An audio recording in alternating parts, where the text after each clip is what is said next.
Bueno, buenas tardes. Muy fuerte.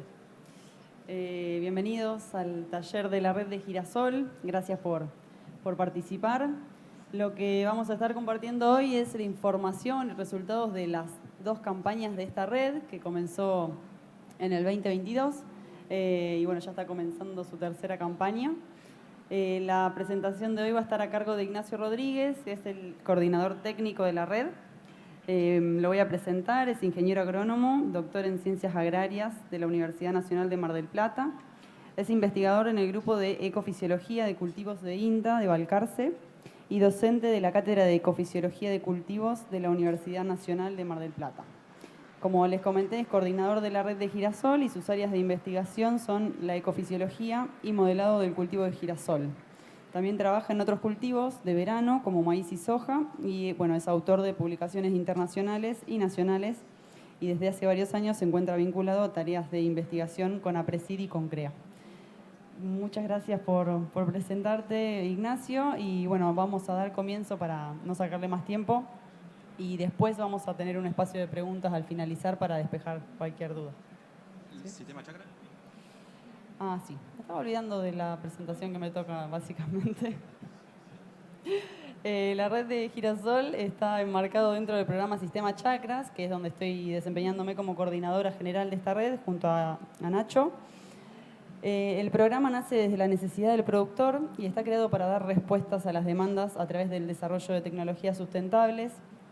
Nos distingue la visión sistémica y trabajamos bajo dos lemas o dos banderas, que es el aprender produciendo y el protagonismo en red. Dentro del programa está el espacio Redes Temáticas, que es donde se enmarca la red de Girasol, que está compuesto por tres partes fundamentales. Por un lado, los productores y asesores que llevan adelante los ensayos y nos ponen a disposición los escenarios de producción. Algo que destaca las redes temáticas del programa Chakras es que trabajamos con tecnología del productor. Generalmente los ensayos son en macroparcelas y bueno, replican las herramientas de trabajo del productor. Por otro lado, las empresas que aportan recursos y tecnologías a evaluar. Y bueno, los expertos, en este caso Nacho, Ignacio Rodríguez, que se encarga de la coordinación técnica, del análisis de la información que se genera y de su difusión. Ahora sí, creo que no me olvido nada más y empezamos. Ok, bueno, buenas tardes a todos. Muchas gracias por estar presente. Gracias, Lina, por la presentación. Como se mencionaba en la primera diapositiva, hoy lo que vamos a ver son resultados de la experimentación. Vamos a ir tratando de ver resultados de otras fuentes de información para comparar lo que nos dio la red con otras fuentes de información. Y todo el tiempo vamos a aprovechar la oportunidad para repasar un poco la ecofisiología del cultivo, que es muy útil. Entonces, este es el esquema de la presentación. Primero una presentación rápida de la red. Luego resultados de la experimentación, que en la red experimentamos en cuanto a genética, híbridos. Hay una línea de fertilización con nitrógeno, una de protección con fungicida, densidad de siembra. Y bueno, como les decía, vamos a ver información de otras fuentes de información. Vamos a hablar un poco del manejo de la fecha de siembra en este cultivo. Y por último, las conclusiones generales. ¿Cómo está conformado el equipo de la red? Bueno, en primer lugar las regionales. En la campaña 23-24 participaron 11 regionales. Tandilia, Tres Arroyos, Juan Manuel Fangio, Necochea, Bahía Blanca, Huaminico Aroé, La Pampa, La Bulash, Trenquelauquen, Las Encadenadas y Cuenca del Salado. Y la coordinación está a cargo de quien les habla, que pertenezco al grupo de Ecofisiología de Cultivos del INTA Balcarce, Lina Bozas del Sistema Chakra y Santi Carro del Sistema Chakras también. En esta figura van a poder ver dónde estuvieron ubicados los sitios experimentales en la campaña 23-24. En la tabla se encuentra indicado el sitio, las fechas de siembra, que fueron mayormente fechas de siembra temprana, y los ensayistas a quienes les agradecemos enormemente su colaboración para hacer los ensayos.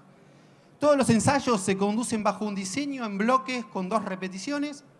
Las parcelas mayormente tienen 300 metros de largo y el ancho es de al menos 8 surcos. Eso es en lo que es, en cuanto a genética, en lo que es fungicida y la fertilización depende de la maquinaria que tenga el productor. Pero ese es el largo y el ancho varía en ese rango. Esto ya es yendo a resultados. En cuanto a los híbridos, acá lo que les presento es una información resumida. Todo el detalle está en la revista que ya está publicado, pero vamos a repasar rápidamente esto. Lo que hicimos fue, para analizar los sitios, clasificarlos en sitios de alta y baja productividad. Eso es un poco arbitrario, en función de si la media del rendimiento del sitio estaba por encima o por debajo de la media de la red. La media de la red la tienen indicada ahí arriba, 2.678 kilos, y en función de eso clasificamos los sitios. No voy a entrar en detalles en los híbridos. Rápidamente menciono los 3 primeros puestos. Fíjense que en el ambiente de alta productividad, para que se entienda la tabla, tenemos nombre de híbrido, rendimiento bonificado, que se calcula, ¿no?, con rendimiento en grano y aceite, y el análisis de test de medias.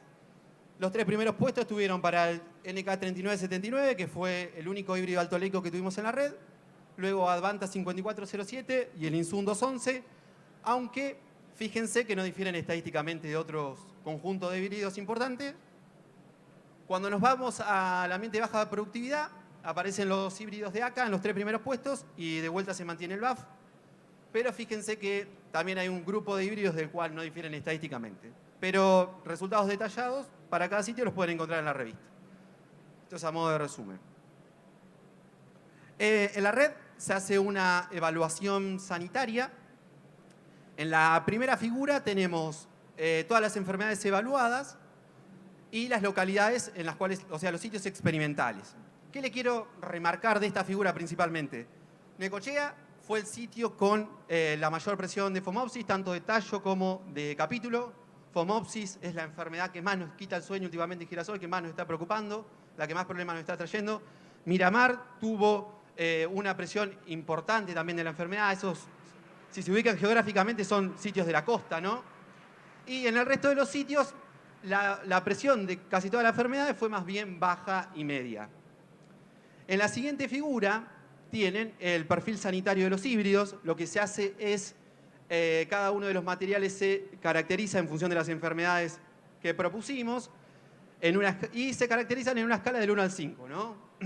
El 5 significaría alta severidad. Entonces pueden ver para todos los materiales la información, el comportamiento para cada una de las enfermedades, y en particular por Phomopsis, como le dijimos que es la enfermedad que más nos preocupa, hay una clasificación en cuanto a materiales que presentaron alta severidad de Phomopsis de capítulo, aquellos que tuvieron alta severidad de Phomopsis de tallo y aquellos que presentaron un buen comportamiento. Tengan en cuenta que esta información surge de una sola campaña con los datos de la red. El consejo que les damos es que también miren la información de otras fuentes de información como lo que genera el INTA y otros estudios privados para tomar conclusiones y sacar decisiones en cuanto a el comportamiento sanitario de los híbridos. ¿Cómo voy de tiempo? Excelente. ¿Pero ahí van 10 minutos? Sí. Ah, perfecto. Bueno, pasamos a los resultados en cuanto a fertilización con nitrógeno. La red lleva 2 años de campaña nomás. Este es el segundo año de experimentación en la red. Eso nos permite tener, acá tenemos la campaña 22-23 y acá la 23-24. Tenemos los sitios aquí debajo y el rendimiento bonificado. Esto también es a modo de resumen. ¿Qué les quiero mostrar? Bueno, las 2 campañas de experimentación nos permitieron tener 13 combinaciones de sitio por campaña, y en esas 13 sitios campaña encontramos respuesta a la fertilización con nitrógeno en 4. La respuesta está indicada en color rosado y está indicada con un asterisco que significa que fue significativa estadísticamente. Y las respuestas fueron bastante variables en esos sitios, estuvieron entre 150 y 800 kilos de rendimiento bonificado. Ahora, ¿qué pasa cuando vamos a otras fuentes de información? Este es un trabajo desarrollado por el Grupo de Relación Suelo-Cultivos del INTA Balcarce, en conjunto con el Laboratorio Fertilab. Es para un conjunto de ensayos que abarca más de una campaña. ¿Qué hicieron estos autores? Bueno, hicieron 2 tratamientos de nitrógeno que están indicados aquí arriba. Tenemos un tratamiento del productor y un tratamiento que llamaron N+, que son 75 kilos de N extras. En la figura van a ver que lograron, si resumimos todos los trabajos, son 22 sitios. La respuesta está indicada en color amarillo, pero si fue significativa está indicada con el asterisco. ¿Qué encontraron estos autores? Bueno, si cuentan la cantidad de asteriscos, más o menos en el 60% de los sitios hubo una respuesta significativa a la aplicación de nitrógeno. Y esa respuesta tuvo en promedio alrededor de 800 kilos. Esta información está publicada en estos dos papers que están figuran aquí. Y le agradezco a Nahuel Reusi por ceder la figura.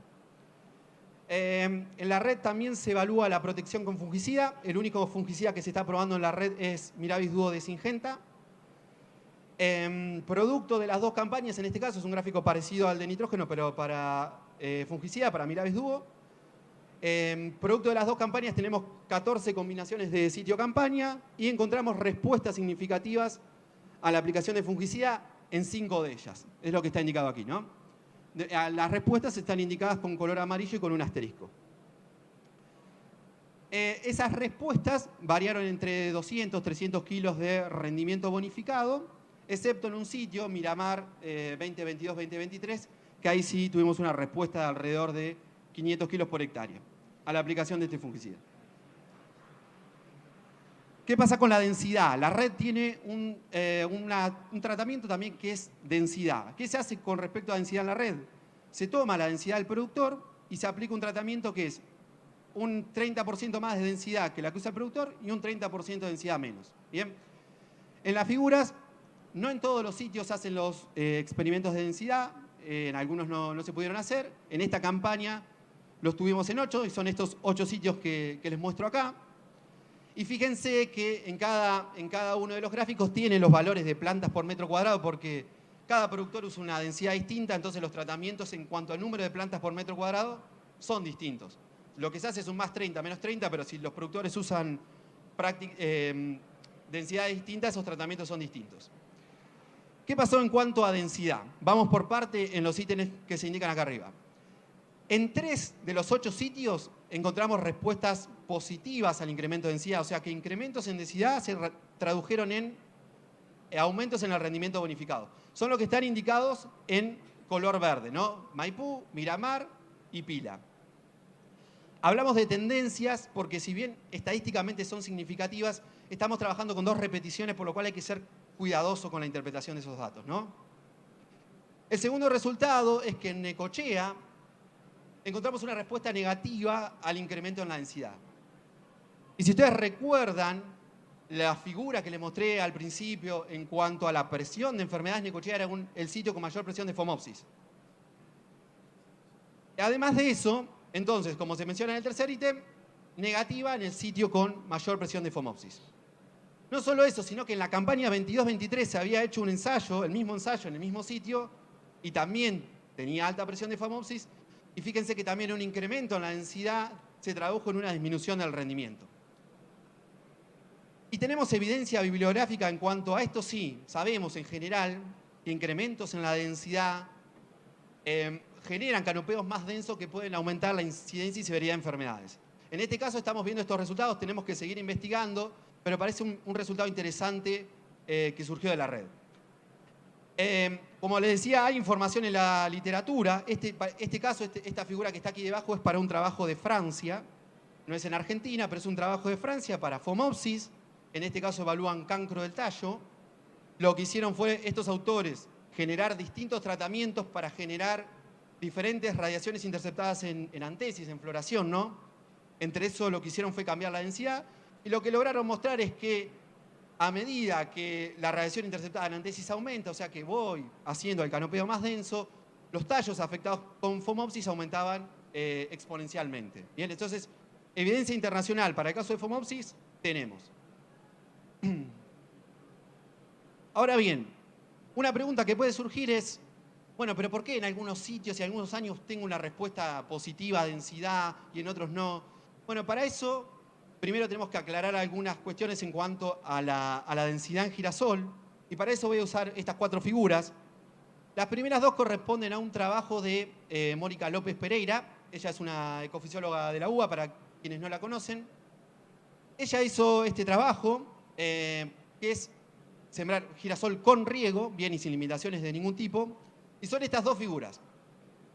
La primera, vamos a ir por parte, la primera es con un distanciamiento entre hileras de 70 centímetros y la segunda están juntos los datos de un distanciamiento entre hileras a 70 centímetros y a 140 centímetros. Pero eso no es lo más importante. Nos vamos a enfocar en la figura B, que tiene más cantidad de puntos.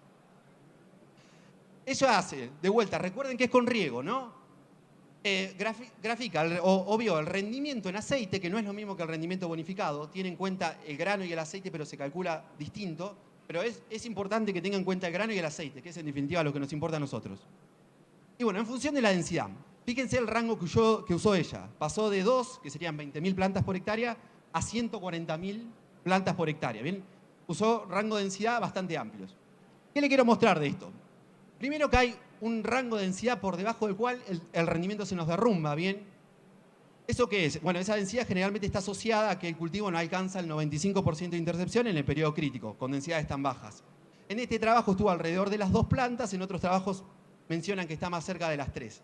Pero después, otra cuestión importante es que lo que ellos encontraron es que siempre y cuando no haya deficiencias hídricas, recuerden que esto es con riego, incrementos en la densidad pueden incrementar el rendimiento en aceite.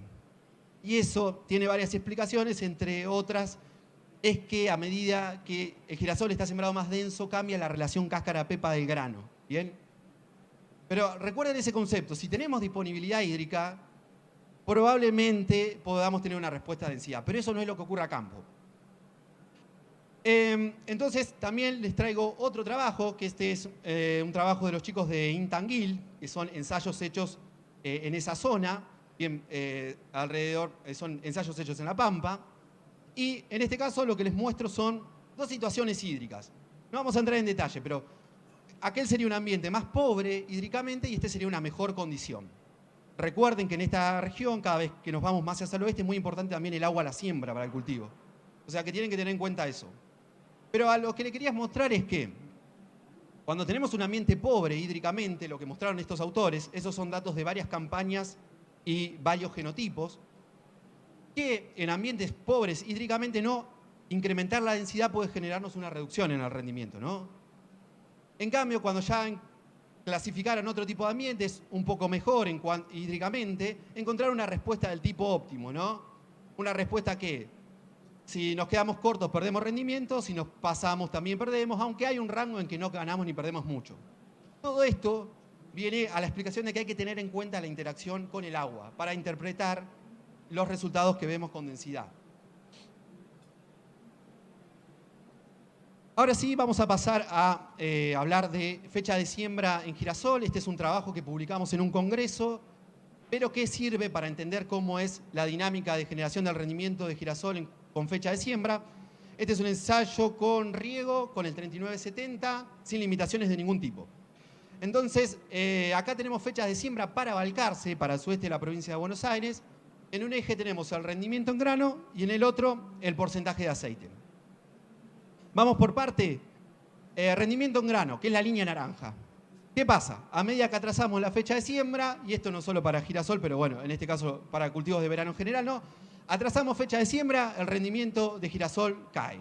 ¿Qué es eso? Bueno, explicación ecofisiológica básica, ¿no? Atrasamos la fecha de siembra, reducimos la radiación interceptada en el ciclo del cultivo, reducimos la radiación interceptada en el periodo crítico de terminación de rendimiento, atrasamos fecha de siembra, tenemos menor rendimiento. ¿Qué pasa con el aceite? Que es la línea verde.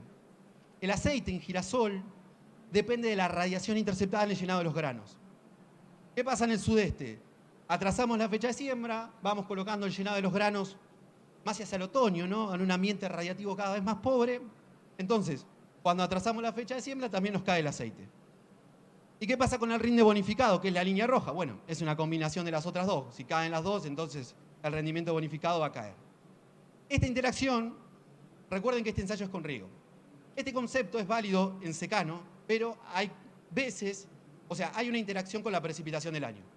Entonces, si las precipitaciones del año son más tardías, en general lo que vemos en Balcarce es que esta relación se puede atenuar, sobre todo para las 2 primeras fechas de siembra, pero el concepto general es el mismo en cuanto a la formación de rendimiento. Ahora les voy a mostrar otro trabajo que publicamos el año pasado, que viene en relación a otra cuestión del manejo de la fecha de siembra. En este trabajo lo que hicimos está hecho a partir de simulaciones en Balcarce. Lo primero que hicimos fue calibrar y evaluar un modelo de simulación de girasol. y después lo usamos para hacer ejercicios de este tipo. En la figura tienen 2 fechas de siembra, temprana y tardía. Temprana, 8 de octubre, tardía, 25 de noviembre. Y en el eje X tienen profundidades de suelo. Y está solamente expresado el rendimiento en secano. Cada caja, ustedes para cada profundidad tiene una caja, son 37 años de simulaciones. Eso es lo que nos permiten hacer los modelos de simulación. ¿Cuál es el principal mensaje que les quiero dejar de esto? Fíjense que cuando nos vamos a ambientes donde ya tenemos la presencia de tosca, esta profundidad está limitada, determinada por tosca, ¿no? Cuando nos vamos a ambientes de 80, 60 centímetros, si ustedes miran la mediana, que en estos casos es la métrica estadística más útil porque la media es muy afectada por los datos extremos, por eso nos fijamos en la mediana. Fíjense que cuando nos vamos a profundidades de 80, 60 centímetros o pueden ser menores, la fecha tardía, comparen, ¿no?, a las mismas profundidades, tiene una ventaja sobre la fecha temprana. ¿Está? Entonces, este concepto es muy similar al que ya sabemos de maíz, ¿bien? Y hay productores de regionales allá de la zona que ya lo están haciendo y lo están haciendo exitosamente. Y es un concepto que bueno, nosotros explicamos en este trabajo. Por último, para cerrar con fecha de siembra. ¿Cómo voy de tiempo? Perfecto, quedan 38 minutos. Ok. Este es un ensayo que hicimos esta campaña en Balcarce, esto es en secano, para ver qué pasaba en fechas de siembra, y lo llamamos ultra tardías, porque estas no son fechas convencionales para la zona. Bien, son muy, muy tardías. Pero no teníamos ni buenos datos de rendimiento, ni tampoco de la fenología, que también es otra cuestión importante para ver si después, por más que tengamos un rendimiento interesante, si esto no nos calza en un esquema de producción, tampoco es aplicable. No teníamos esos datos, ¿bien?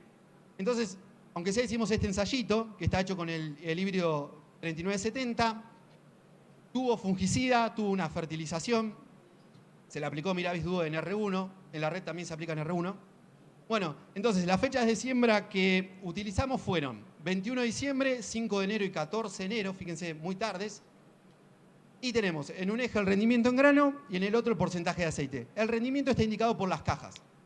Igual para simplificárselo y para que lo vean mejor, estos fueron los rendimientos obtenidos. En la del 21 de diciembre, 2.870 kilos.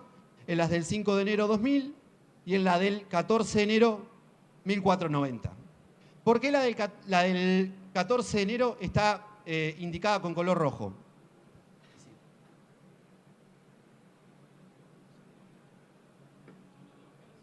Lo que nos pasó el 14 de enero es que el cultivo se vio afectado por podredumbre húmeda del capítulo por esclerotinia. Para los que son de esa zona, cuando estas fechas de siembra en general se asocian a un girasol de segunda, ¿no? Y cuando charlamos con productores, asesores, la principal problemática que tiene esta práctica de manejo de girasol de segunda es el riesgo que tenemos de que nos agarre esta enfermedad que es esclerotinia de capítulo. Además, les quería mostrar que a pesar de que usamos fechas de siembra muy tardía, el porcentaje de aceite está indicado con la línea azul. Eso no lo teníamos tan en claro. Sabíamos que iba a caer el porcentaje de aceite, pero no sabíamos cuánto. Fíjense, acá tienen el 50%. Fíjense que solo en la última fecha de siembra fue la única en la cual el porcentaje de aceite estuvo por debajo del 50%, pero en todos los casos estuvo muy por encima del 42%, que es a partir del cual bonifica, ¿no? Eso es un resultado interesante. Y después, en cuanto a esclerotinia, lo que nosotros vimos es que, bueno, las plantas enfermas tenían menos rendimiento, eso lo tenemos estudiado. No tuvieron menos porcentaje de aceite las plantas con esclerotinia. Este es el rendimiento promedio de toda la parcela como estaba, tanto enferma como no enferma. Pero sí, obviamente, que cuando tuvimos esclerotinia tuvimos problemas de acidez de la materia grasa y materias extrañas, ¿no? Ok, ya vamos terminando. Conclusiones generales.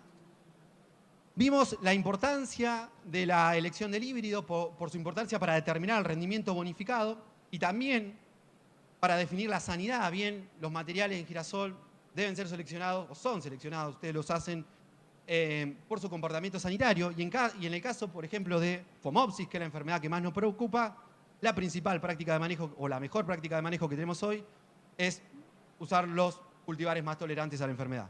Bien, aunque no es suficiente, pero es una práctica de manejo clave que necesitamos hacer. Luego, en cuanto a fertilización con nitrógeno, le mostré que vimos pocos sitios con respuesta a fertilización con nitrógeno. Sin embargo, en varios de ellos se vieron los hallazgos detallados por Diovisalvi y colaboradores, que son la figura que les mostré que tenía las barritas amarillas. Estos autores, que habían demostrado que encontraron respuesta en el 60% de los sitios, dijeron, bueno, en aquellos sitios en que no hay respuesta, ¿hay algún factor? Sí, está asociado, obviamente. ¿A qué estuvieron asociados esos sitios? Bueno, a un bajo potencial de rendimiento del sitio por campaña. También es poco probable encontrar respuesta en sitios con alta disponibilidad de nitratos a la siembra, o también en suelos con alto porcentaje de materia orgánica o NAN. En varios de los sitios de la red que no vimos respuesta, vimos esto. En otros no. Y no sabemos por qué, y son una de las tantas interrogantes que nos deja el girasol. En cuanto a densidad, charlamos, y quiero que tengan en cuenta esa interacción de la densidad con agua y de la interacción con las enfermedades. Como les mencionaba hoy, hay mucha bibliografía, lo sabemos, que canopeos más densos favorecen o incrementan o favorecen sí la aparición de enfermedades, la incidencia y severidad de enfermedades. Y también quería traer este resultado porque si a alguno se le está ocurriendo por ahí ir por el camino de incrementar densidad, buscando mayores potenciales de rendimiento, sería un poco jugar con fuego en girasol. Bien, estamos generando un ambiente más favorable para las enfermedades. Entonces, yo no iría por ese lado. Y por último, en cuanto a fecha de siembra, recuerden que el girasol se enfrenta al desafío de que cuando atrasamos la fecha de siembra, el rendimiento potencial cae y el porcentaje de aceite cae, pero en suelos con restricciones hídricas, atrasar la fecha de siembra es una práctica de manejo que nos puede permitir incrementar los rendimientos o reducir la variabilidad. Dicho esto, acá está la revista que salió publicada hace unos meses, está toda la información con más detalle. Ese es el código QR por si lo quieren descargar ahora. Y agradecemos a todas las empresas que acompañan la red, que hacen esto posible, y nuevamente a las regionales que también obviamente hacen la red posible. Muchas gracias.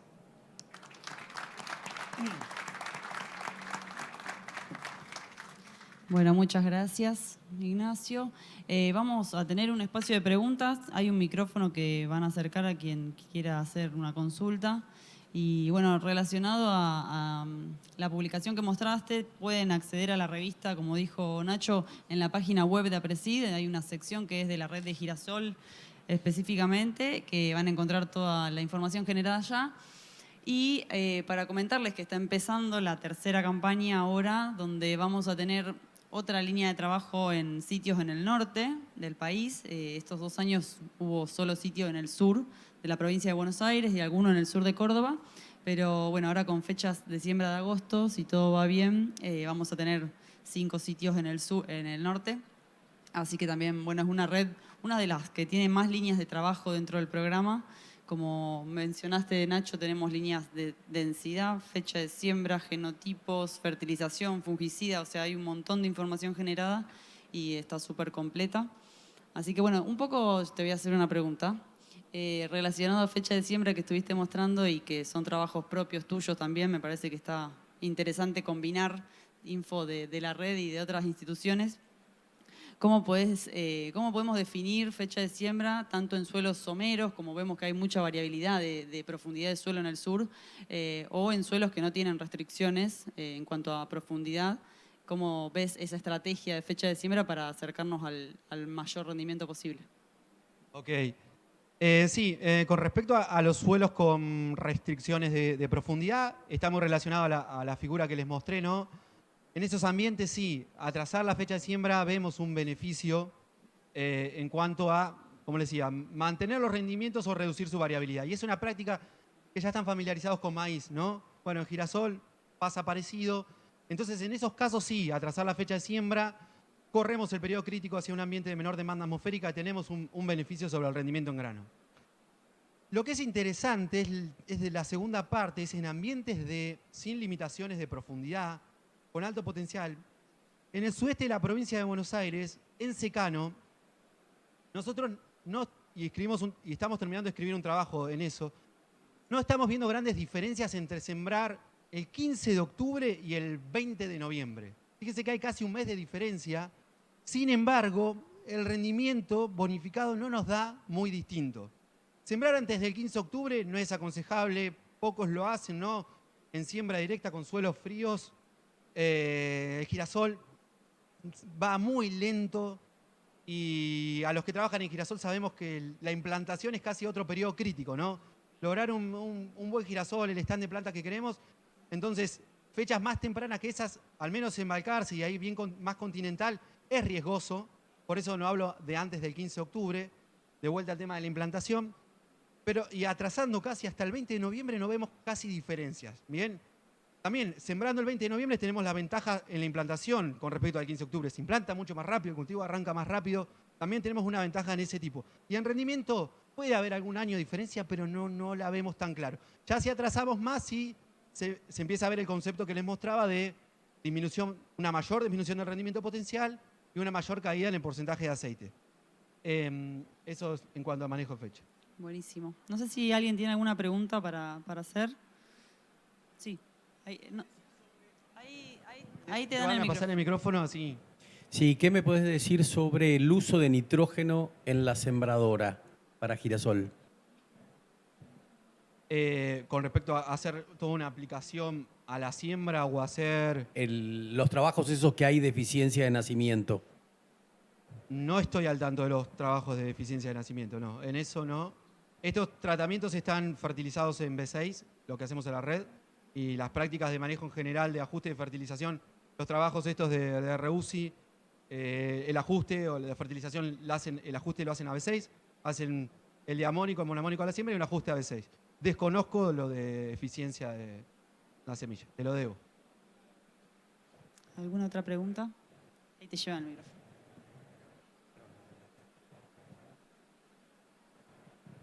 Pensando en la zona oeste de Buenos Aires, en un planteo variable, con densidad variable,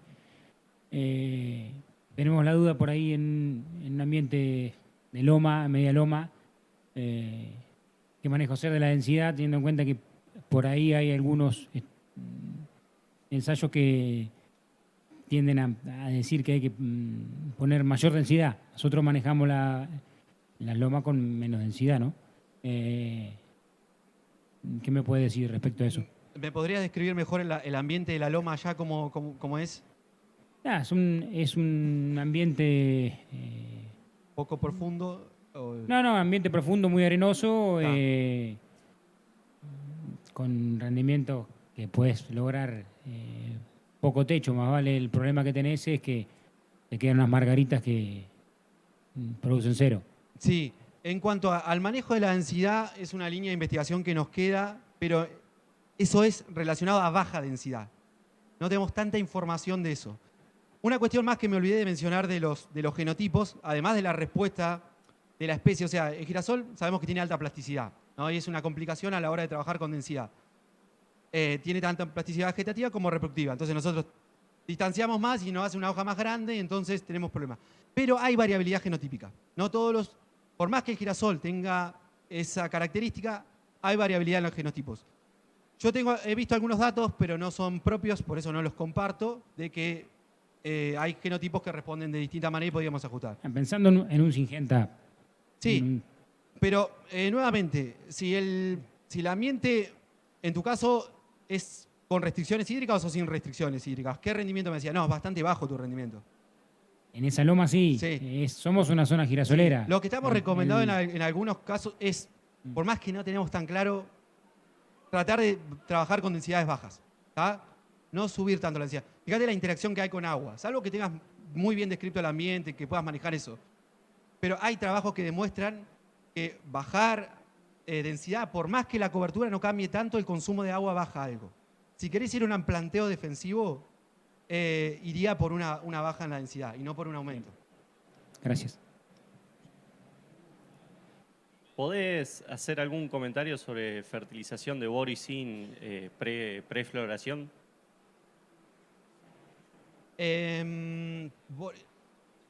No es la línea que trabajo. En el caso, por ejemplo, en el sudeste bonaerense, no, por ahora no estamos teniendo problemas de eso. Bien, no estamos, al menos también he visto datos del sudeste, no sé, en otras regiones. La verdad que en particular de esa temática no trabajo en otras regiones.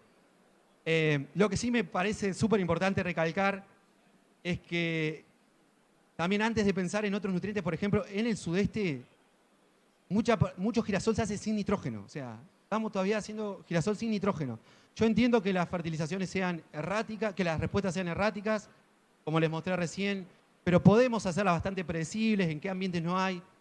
Pero el problema del nitrógeno me parece importante, me parece que está por encima, por lo menos en nuestra región. Yo soy de zona de Rafaela, llevando a 120 N sin restricciones de fósforo y apuntamos ahí a zinc y boro y a veces cobre como para evitar un fungicida en prefloración, en botón floral. ¿Vale? Sí, es un manejo bastante distinto al que tenemos en el sudeste. Aunque los girasoles de acá cuando apuntamos a girasoles de alto potencial, los modelos andan también en 110, 120 menos X. Así que ahí estamos. Pero bueno, hay mucho girasol, gran parte de girasol que se hace sin nitrógeno. Y es un problema. ¿Alguna otra pregunta que quedó pendiente? Hola. Sí, la consulta es de densidad, por hectárea en una siembra a 70 o a 52. Si tiene que haber variabilidad en densidad o cuál de los dos se adapta para la siembra de girasol. Mira, los trabajos de distanciamiento en hileras, bueno, parte yo mostré, y la verdad que entre 70 y 52, la conclusión general de los trabajos es si no estamos en ambientes muy restrictivos, Sí. Siempre y cuando alcancemos el 95% de intercepción en el periodo crítico, no se muestra ninguna diferencia. ¿Está? Los valores de densidad son aplicables a los dos distanciamientos de hilera. ¿Está? En eso la plasticidad de girasol un poco nos soluciona. Pero hay varios trabajos de esto de distanciamiento de hileras, 52-70, y la conclusión es la misma, ¿no? Claro, yo lo que pensaba por ahí, una siembra de 70 te das más espacio a una refertilización sin tener el pisado con un equipo plantador, ¿no es cierto? Sí, está. Es válido. Bien, gracias. No, de nada. ¿Alguna otra consulta?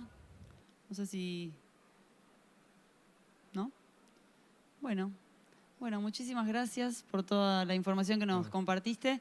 En breve vamos a estar publicando... Gracias.